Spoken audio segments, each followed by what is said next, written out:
Welcome to the Mandala Podcast, where we help you feel your best body, mind, and soul. Hey there, it's Charlie McDermott, co-host of the show, back with Bree Jaworski. How you doing? Doing good. Just want to apologize to everybody. We are here in Florida, so we were hit by Hurricane Ian. So we're trying to pick up the pieces. I know it's been about a month since we recorded last. So thanks for sticking with us. And we are back on track, I think, right, Charlie? We are back, and good news, hurricane season is almost over, so we should be safe for at least another year. Yes. And how dare it come during our whole high holy season of Halloween, which I love. Yeah, It's usually the most yeah, beautiful month of the year. I yeah, always tell everybody that knows me knows like October is my favorite month normally. And it's usually beautiful weather. It's getting a little bit cooler, but it's still nice and yeah, sunny. And this one just, yeah, yeah. totally kind of ruined that for me. So that's Ruined where all we're the at. fun.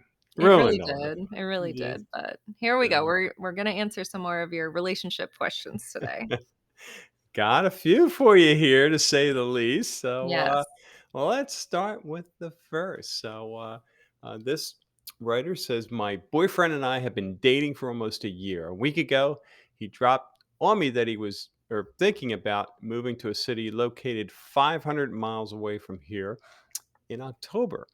He hasn't mentioned anything like that before, apparently because he didn't want to make me worry, and I'm very hurt by this. Despite that, he is constantly asking me for advice on the matter without really talking about a relationship or my feelings into consideration.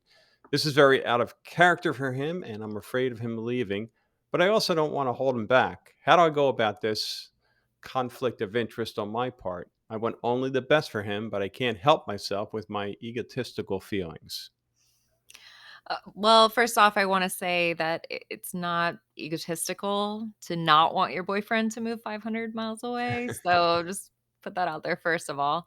Uh, it, Granted, I'm sure I don't have all the information, but it kind of seems like he didn't really ask you to go with him. That's kind of the feeling I'm getting That from the question. Yeah. Is that what you're getting, Charlie? That kinda like, yeah, well, why, where's the invitation? What yeah. Yeah, Yeah, right. So we're gonna go into the assumption that he did not invite you to come with him because yeah, you didn't explicitly say that, so I guess I have to assume that he did not. It sounds like he's kind of prioritizing his career over the relationship, which is not inherently a bad thing, um, but it is not ideal if the 2 of you are not on the same page about that. Like, if you were prioritizing your career and he was prioritizing his career, that would be different, but it sounds like you are prioritizing your relationship and the boyfriend is prioritizing his career.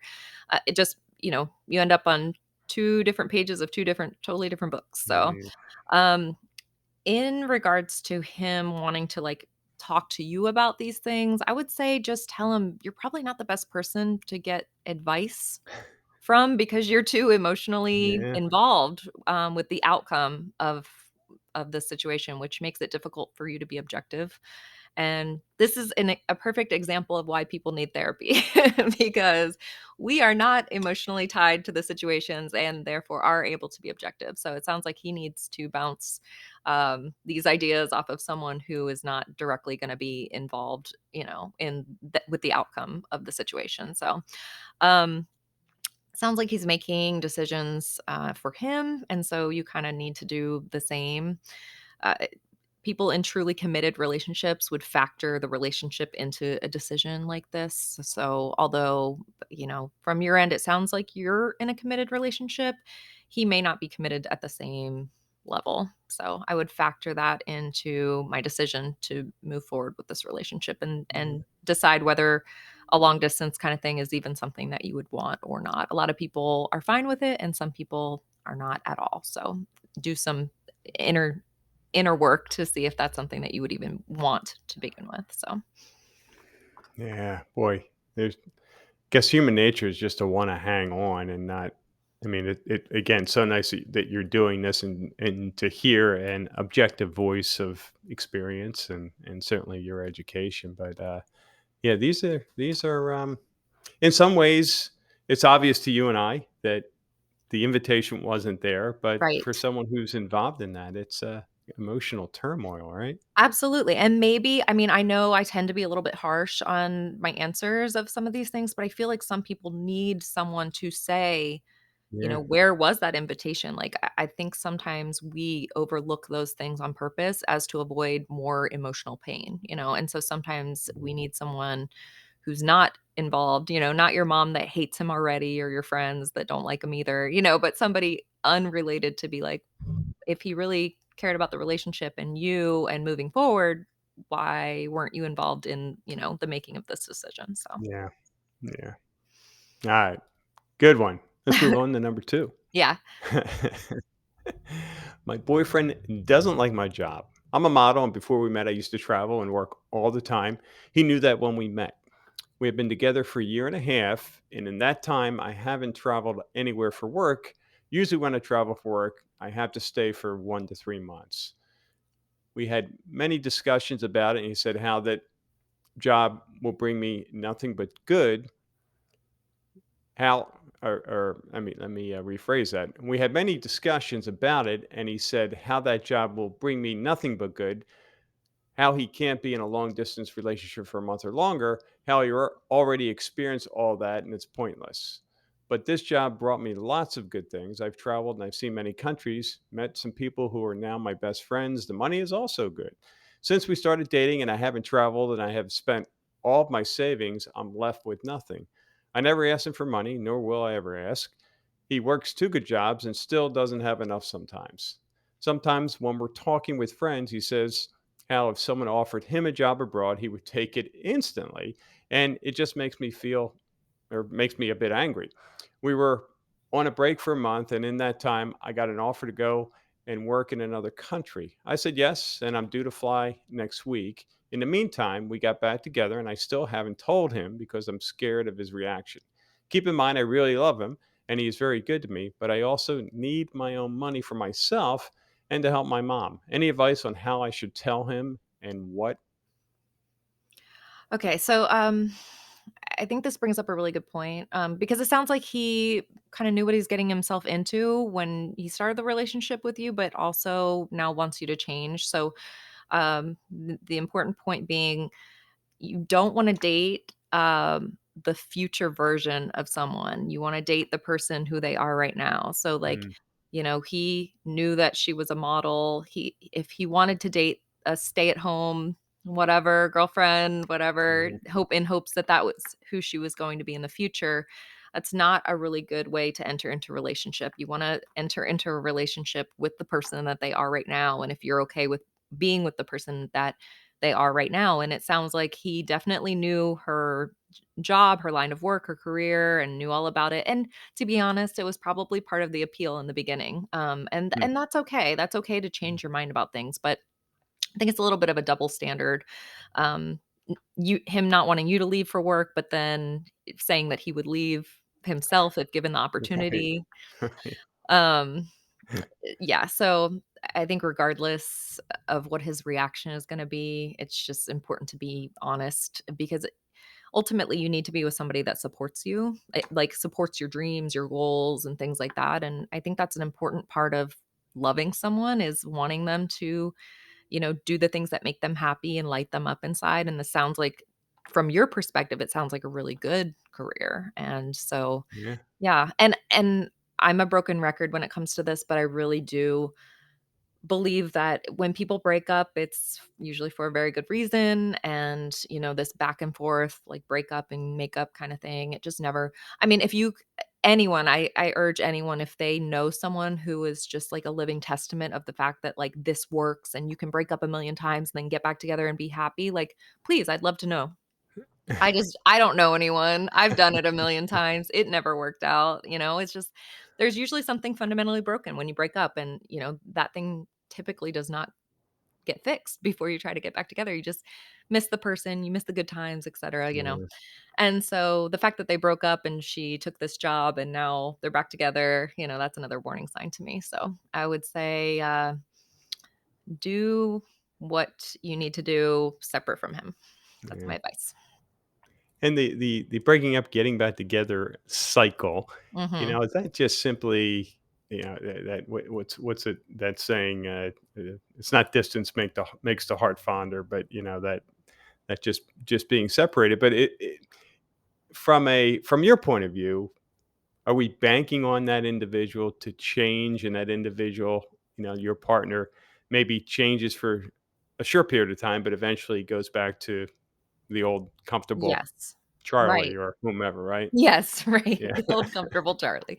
Yeah, exactly, and I think a little bit of time apart can cause people to redirect their focus from the negative stuff that led up to their breakup and focus more on Yeah. the good times and the happy Yeah. things that they did together and, that feeling of lack. But I'm also a really big believer in that, like, if we don't make space for something or someone new, better suited Mm, for us, that, it won't have space to come into our lives. So I feel like, being in that perpetual cycle of like the breakup and makeup thing is just basically like dedicating a space in your existence, that cannot be filled with someone who is better suited for you. So, yeah. if you're breaking up, there's probably a reason. Very good advice as usual. Let's move on to the next one. I think the fact that I've been in a lot of like, my husband laughs about this. He's like, "You really had to kiss a lot of frogs before me, huh?" And I'm like, "Yeah." I mean, like, I am not holier than thou in any way. I happen to be in a really amazing, loving marriage now, but I've been in a lot of really crappy relationships in the past too. So, I'm coming from a place of clinical knowledge, but also, like, experiential knowledge in that regard too, Yeah. so. Yeah. Yeah. All right. Number three. I'm starting to hate my best friend, and it's for such a petty reason. She literally just keeps sending horrible photos of me to people, photos where I feel insecure, and especially to the boy I like. I've asked her to stop and told her that it just makes me feel so insecure. It makes my facial dysmorphia worse, and she just leaves me on read and sends more, and I'm actually crying right now, and I know I'm so petty, but it's really making me hate the way I look and my skin, and I just everything, and I don't know what to do. Please help. Ooh, okay. First of all, I don't think this is petty. I think that, I mean, obviously, if you're the one who sent this question, you can correct me if I'm wrong. It sounds like this person's probably really young. Um, From the grammar, I would say, but yeah. yeah, Yeah. like, this is not, I mean, point blank, like, this is not a friend. Like, a friend doesn't do things Yeah. purposely to, and that you've brought to their attention, make you feel insecure, like, that it brings out, different, she said facial dysmorphia or whatever. A friend doesn't deliberately do things to hurt you over and over and over. I think as we get older too, our tolerance for, like, bullshit gets a lot lower, and so, like, we just wouldn't have a person in our life Yeah. like this, let alone consider them to be our best friend. We would be like, Yeah. that's my Don't need nobody. that. That's outside of Yeah. my way outside of my circle. The fact that you're even thinking that you're being petty about this, leads me to believe that that's probably something that the other person has said. And it's just, I mean, I guess the short answer to this is this person is not a friend. So I Yeah. would, reevaluate that relationship and move on and find some better friends.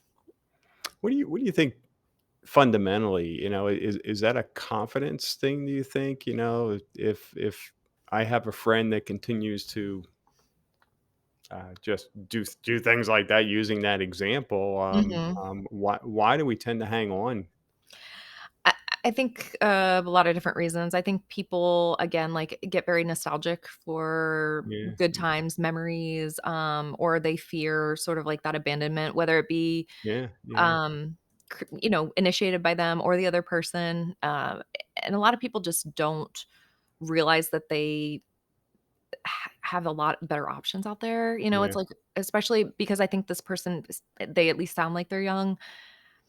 Who knows? Maybe this person, that's the only kind of friendship they've ever had. So, like, their range of experience and, like, what they're drawing from as far as, like, what makes a friendship might be very, very shallow in that, like, all their friendships may have been similar to this. And so I think that's another thing that, like, we gain with age is just the knowledge of experience that, like, there are all different types of people, and there are yeah, people that are much better suited for us, and there are a lot of boundaries that we need to put in place for certain people a lot of times, and I think boundaries are a really good way to kinda weed out, I almost like, profiling for people, because when you set boundaries and people don't adhere to your boundaries, it's like a red flag that this is like a toxic person that you don't want in your life. So sometimes setting boundaries can be almost like a little test that you can do with people, and it sounds like she's tried to set boundaries with this person and they've just blatantly disregarded her. So, I Out of think bounds. yeah, you just want good people. Yeah. And they say, like, you're the culmination of the 5 closest people to Yeah. you. Like, Yeah. if that's Good true, point. we don't want this girl in our life, Like, we Stay want away. high Yeah. quality people. If we can only pick 5, we want high quality people. Yeah. This girl is Yeah. not one of them. So Yeah. That's great. All right. Number 4, we were seeing each other for about 2 months. He told me this last weekend he wanted to stop. I found out today that I'm pregnant even though we were using birth control. I have an appointment next week with my doctor for an abortion, but should I even bother with telling him or would that be messed up? oh boy. Okay. Yeah. Um, I guess, again, just being kind of really blunt about it, I would say don't tell him. If you were going to keep the baby, that's a totally different conversation. Mm. But he broke things off with you. You're not going to keep the baby. I feel like all this will create is like a trauma bond between the two of Or you. yeah. And just for anybody listening, a trauma bond is created between two people when there's like a negative and a negative occurrence or a cycle of things that happen, and it just literally bonds them, but like in the worst way possible. So obviously things didn't work out with you guys. You're not meant to be together. You don't want to have a child with this person, so like why tie yourself to this person unnecessarily? So that's a really sensitive question and sensitive subject, but I mean, the short answer being no, I wouldn't tell them. Yeah. Yeah. Yeah. Good, good, good. Number 5, my girlfriend of 5 months and I have a mutual friend who she's closer to than I am. When we hang out as a friend group, I feel like all she does is interact and laugh with him and stare deep into his eyes like I'm not even there, which is fine. They're close friends, but even when the two of us hang out alone, his name gets brought up multiple times, talking about what he did that day and who he's talking to, etc. My anxiety has me thinking that they're secretly into each other and I'm just the wall between them. I realize at the end of the day, I'm just another jealous boyfriend, but I can't change my outlook on the situation, and I don't want my bottled up feelings to ruin this relationship. Any advice or wisdom? So I think we a lot of times talk about intuition being Mm, something associated with women. But in this case, I would say trust your intuition. Like, yeah. it doesn't sound like you're being a jealous boyfriend. It does kind of sound like something's fishy here. And Maybe there's so something going on. Yeah. yeah, I mean, I would definitely have a conversation with her. Just let her know that you're feeling uncomfortable. Like, we don't ever want to be possessive or controlling or things like that, but just letting her know that you feel uncomfortable and letting her know why. And just see if the behavior changes. If the behavior doesn't change, I just feel like this is probably not a person that's well suited again for you to be in a relationship with, because there's probably somebody out there that wouldn't even notice those things she's doing and would not be bothered in the least bit by it. But that's unfortunately doesn't sound like it's you. So, Yeah. find somebody that's better suited for you. If she's not willing to change, if there is nothing between this other person, it really should be not difficult for her to change these small little things. And if it is, then, ding ding, maybe your intuition was right. But trust Yeah. your intuition, trust your gut. Yeah. Seems like something's off. There probably is. See if she's willing to change. If not, move on. Love it. Direct, right to the Correct. heart of the matter. Yep. Hi, me and my boyfriend are both 20 and are very happy together, but there's one issue. He really wants kids since he has a huge family, siblings of 6. Meanwhile, I don't want kids. I've tried telling him that I don't want kids, but he just says, I'll be there to help you. I love him very much and I don't want to break up, and I'm scared this will lead to the end of the relationship. I just don't ever want to be a mother. Some people are born to be a mother and some aren't. I can barely look after myself, even if I was to lie and say I don't want to be a mother until 30 due to the fact that we're so young, that doesn't solve the issue. I just don't know what to do. Any advice? Okay, so I'm going to say this loud for the people in the back. This is really important. Do not have kids with someone who does not want to have kids, or don't have kids if you don't want to just because the person you're with wants them. Yeah. Like, this is very important. it's possible for 2 people to be compatible in a lot of ways, and it could be every way except this one, but this one is a deal breaker. Um, the kids will end up suffering. I mean, that's the bottom line. Like, if you don't wanna be a mother and you being a mom is hard, being a parent is hard, it's a lot of work. If you and not to say you may not change your mind at some point, but the fact that he's just like, "I'll be there with you," like, no, like, I mean, this is a little bit of a personal story, but that is exactly what happened with my parents. My mom was like, "I was born to be a mother. I can't wait to have kids." And my dad was like, "I don't want kids."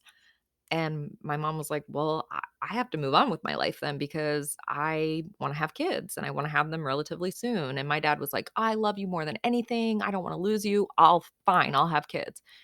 And shocker, he's been missing. I know, woe is me, daddy issues, but, like, he's been missing my entire life, but, like, hello? Yeah, He yeah. said from the beginning he didn't wanna have The kids, so, signs like were there. yes, Yeah, exactly. So when somebody tells you something like that, believe yeah, them, you know? So the fact that you know that and not everybody at 20 years old knows that, but it sounds like this person knows pretty yeah, strongly that they do not wanna be a mom, like, go with that. It's okay. I mean, if you don't wanna be a mom, like, being a mom doesn't define you as a human being. Like, it definitely adds to my life. It adds a whole 'nother dimension to my life, and I'm happy, but I didn't have kids until later on in life, and I'm glad that I did that because there were a lot of other things I wanted to do with my time and my life, and I felt very similarly when I was younger, like, I can barely take care of myself. I'm too selfish. I don't wanna have kids. And, if you know that for a fact, like, you really need to stick with that because yeah, it's just really the person or people that will end up suffering the most will be the kids. So, yeah. yeah, stick to your guns on that one. All right. Here's a newly married. I'm newly married to my husband. He has two great sons, 13 and 15. My question is a delicate one around how to act and dress around our new home when the boys are around. My husband was told or has told me I shouldn't change anything about my style or appearance. It's all fine. But his ex wife saw vacation photos of us and made a snide comment to a mutual friend that I was prancing around in a bikini in front of the boys, and she was evidently annoyed by this. She made similar comments about shirts I've worn at home. I don't think I'm over the top with this kind of clothing, but she is much more conservative type. So I'm trying to navigate these new waters. My husband has been very supportive and thinks I don't need to change anything. I've noticed the boys noticing me when I wear certain things, and he has picked up on this as well, but he said that's natural with a new woman in the house. I'm assuming, hoping they will start to see me as a mom figure before long. Uh, pubescent boys are just that, and, like, there's no person that convinced me that you walking around in a bikini on vacation, like, have seen much more than that. Like, that's probably nothing compared to what they've seen in real life. So, like, I don't know. It sounds like the mom of the boys is being a little petty, like, but at the end of the day, like, that's not the person you marry, that's not the person you're in Yeah, a yeah, relationship with. It sounds like your husband, thinks you're doing nothing wrong as long as you're acting appropriate in front of the boys, like, I wouldn't go changing yourself, like, y he fell in love with the person you are, and, you yeah. fell in love with the person he is, and, it's not a time now that you're married to go and change a bunch of stuff, and I think it's in the bio mom's best interest to get along with the stepmom so that they can co-parent in harmony and, but the reality of that is that it doesn't always happen and, um, you know, women can be catty, all people can be catty, all different various genders can be catty. It's part of the human existence, but I would say just do your best, on your end and good luck. Because living with 2 teenage boys sounds terrible to me, but To just jump in with 2 teenage it boys. I mean, it's sounds one thing when terrible, you're raising them. smelly, Ah, just all sorts of things. there's no warm-up period there. No. Like, best of luck to you, like, Mm, brave woman. alright, well, you're doing great. I got the final here. Okay. So me and my now fiance have been together for 7 years. In the beginning, I would cook for him because I wasn't working and had time to do a lot of the house chores. But now I work, and when I get home sometimes, I just don't feel like cooking. When he calls that he's coming home, he always asks what's for dinner. Today I told him I didn't cook because we need to go grocery shopping, etc. And I've been picking up around the house. And his attitude totally changed. And you can tell he got upset. The way that I used to see it is that he doesn't pay for any of my personal stuff, nails, clothing, going out money, literally anything that I want to buy myself, I have to pay for it. And I do pay a lot of the times when we go out to eat. Need some thoughts on this because I've been working for 4 years now and it's nothing new to me, but this bothers me. I don't know what to do. The cons of feminism. I think that women, we have really, really screwed ourselves here when it comes to modern day feminism. I Mm, think the premise of feminism, like equal rights, equal pay, that kind of thing, is rooted in goodness. And I can get behind that. But this whole like we work full time and then we go home and we cook and we clean and we take care of the kids and we do everything like you're one person, we're all one person. I don't know how we got to this point where like that's something that we yeah. wanted. Like what? Like take me back to Right. 1950 because I'm not all about that life. Like I just think it's bogus and so that needs to be a conversation. You need to talk about the fact that like you're both working, so therefore you need to both share the household responsibilities. Now, if he makes enough to where he can pay the bills and give you spending money and get your nails done and all the things that you want to do, and yeah, then cook, clean, do all the things at home, like relationships are partnerships, but for one person to expect the other person to be doing 90% of the work, in the home and working as much as they are, I just feel like it's kind of an unfair deal. And every relationship's different. Like that does work for certain people, and that's fine. If that works for you, fine. But I just think in general, we've kind of pigeonholed ourselves into this place where like we're expected to be super women and like do it all, like, work and take care of the kids, be their primary caregiver and clean and cook and do all these things. Like you will get burnt out. So Mm, I can tell by the tone of this question that they're already starting to get burnt out or at minimum annoyed. So yeah, this needs to be a conversation because, if you both work, you both need to do stuff at the house, you both need to chip in. And um from the tone of the question again, it sounds like there was a little bit of like annoyance on his side, like, well, what do you mean you're not cooking dinner with me? And so he obviously has some preconceived notions about yeah. what your relationship Yeah. looks like too. So you both need to like figure out, and maybe it looks different from how it looked in the beginning because your circumstances have changed, and Yeah. that's fine. And if it's not fine with you, then, you know, move on. My favorite saying, move on. Yeah. Move on. But, Move on. sometimes things change over time. They Yeah. they adapt and change and shift as people change, and sometimes relationships that were once really good are no longer, well suited for each other at minimum. So, you Yeah. know, I'm not in the business of making people like suck it up and be miserable. That's just really not. Tough it out, right? Yeah, it's just not Yeah. my thing, Yeah. I Yeah. want people to be happy. I just feel like there's a lot of joy to be had in the world and, but you have to do your part in order to, like, make that your reality. Yeah. Well, great. Well, my goodness, Bree, we went through all 8 scenarios We and, did it. yeah, good Good. stuff. Very cool. Yeah. So, we made it through, episode number 1 of Posting, and, Postian, yeah. hopefully something that we'll look back and forget, like, "When oh, that's right, there was a hurricane." We'll Oh, recover yeah. so quickly, right? Yes, Just be right, like little blip exactly. on the radar. Hope everyone Uh, out there is doing well, and, for anybody that's, here in Southwest Florida or anywhere in Florida that got hit or South Carolina, different places that got hit by this hurricane, I hope you all are doing well and kinda picking up the pieces the way that we are here, and yeah, I guess you can tell them how they can get a hold of us if they need us. well, Bree, until our next episode, you, keep doing what you're doing there, and I'll see you real soon. Alright, thanks, Charlie. Thanks for listening to the Mandala Podcast. To learn more about Mandala counseling and health coaching, go to www.mandala-counseling.com. That's www.mandala, counseling, counseling.com, or call 239-360-1983, or visit us on Facebook or Instagram.